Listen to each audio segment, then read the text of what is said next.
बताया जाता है कि सृष्टि की रचना कैसे हुई है। महाराज सर्वप्रथम यहाँ पर बताया जाता है कि कुछ भी नहीं था। बहुत बहुत भैया धन्यवाद जो आप पधारे।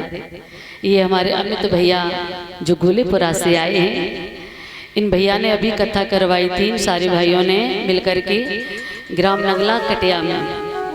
बड़ा सम्मान दिया इन भाइयों ने, बहुत सम्मान दिया। और भैया को पता चला कि दीदी कथा चल रही है तो देखो यहाँ पर भी आ गए। बोले वृंदावन बिहारी लाल की, कन्हैया लाल की।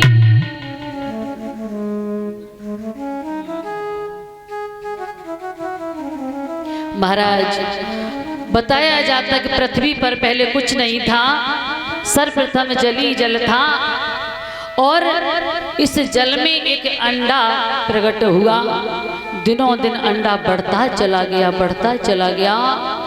और जब अंडा फूटा महाराज तो इस अंडे से हमारे विष्णु भगवान प्रकट हुए।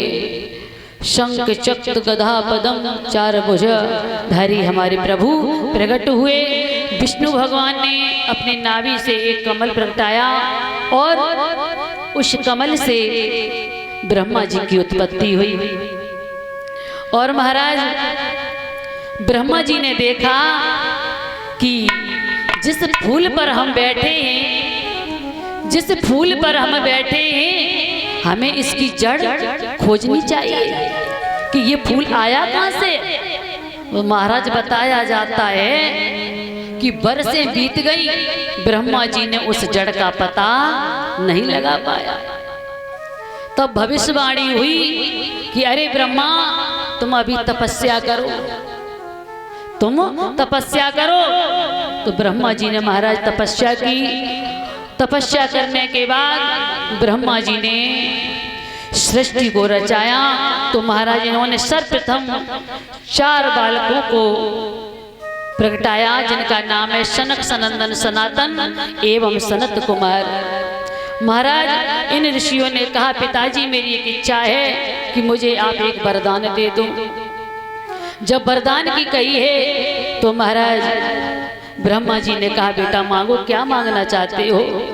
तो इन चारों ऋषियों ने मांग लिया कि पिताजी मुझे ऐसा वरदान दो कि मैं हमेशा 5 वर्ष का ही बना रहूं, हमेशा 5 वर्ष का ही बना रहूं। जब महाराज इतने शब्द सुने तो ब्रह्मा जी समझ गए और क्रोध आया कि ऐसे कैसे सृष्टि रच सकती है। अरे मुझे बड़ी आस थी कि इन बालकों से सृष्टि चल जाए, पर इन्होंने तो मांग लिया कि 5 ही वर्ष के रहे। तो महाराज उन्होंने क्रोध में आकर के जटा खींची और रुद्र को प्रगटाया। रुद्र से कहा कि तुम सृष्टि रचाओ। तो रुद्र ने महाराज तपोगुड़ी सभी तमोगुड़ी सृष्टि रचा दी।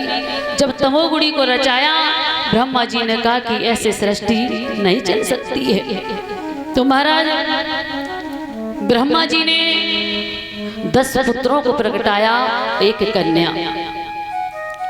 कन्या का नाम है सरस्वती। सबसे छोटे पुत्र हैं नारद। महाराज इधर कन्या को प्रगटाया है और इधर विचार किया है ब्रह्मा जी ने कि जैसे बिना घी के दिया नहीं जल सकता है, ऐसे ही बिना स्त्री के ये सृष्टि नहीं चल सकती है। तो उन्होंने विचार किया कि ज्यादा कहीं जाने की जरूरत नहीं है, अरे मैं तो हूँ, मुझे इस सरस्वती नाम की कन्या से विवाह कर लेना चाहिए और सृष्टि को चला लेना चाहिए। जब महाराज इतने शब्द सुने हैं बेटों ने, और बेटों ने महाराज थोड़ा इंतजार किया कि देखे पिताजी करते क्या है। इधर महाराज सरस्वती जा रही है वन में घूमने के लिए, पीछे से ब्रह्मा जी है। जब सरस्वती ने देखा कि मेरे पिता की दृष्टि गलत है, ये मेरे पीछे पड़े हुए हैं, तो महाराज सरस्वती हिरनी बन जाती है। और जब हिरनी बनी है तो ब्रह्मा जी हिरण बने जाते हैं। जब हिरण बने हैं, इधर जैसे 10 बालकों ने देखा तो कोई बालक तो नहीं बोल पाया, लेकिन नारद जी बोल उठे और कहने लगे पिताजी जब आप अपनी बेटी पर ऐसा करेंगे, इस दृष्टि से देखेंगे, तो इस संसार के पिता क्या करेंगे। और एक बात कही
पिताजी, जो नजरों से गिर जाता है उसे कोई उठा नहीं पाता है।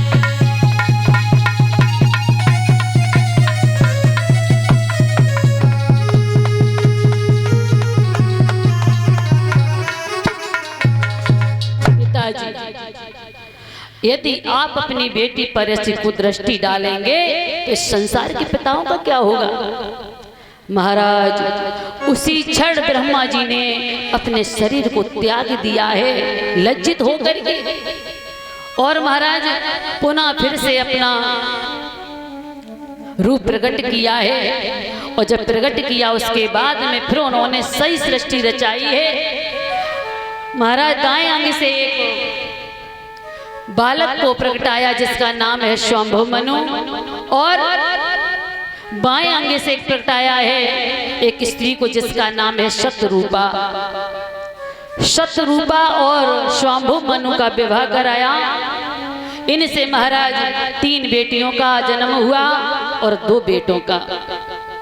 बेटियों का नाम है आहुति, प्रसूति, देवहूति, और जो 2 बालक हैं उनका नाम है उत्तानपाद और प्रियव्रत।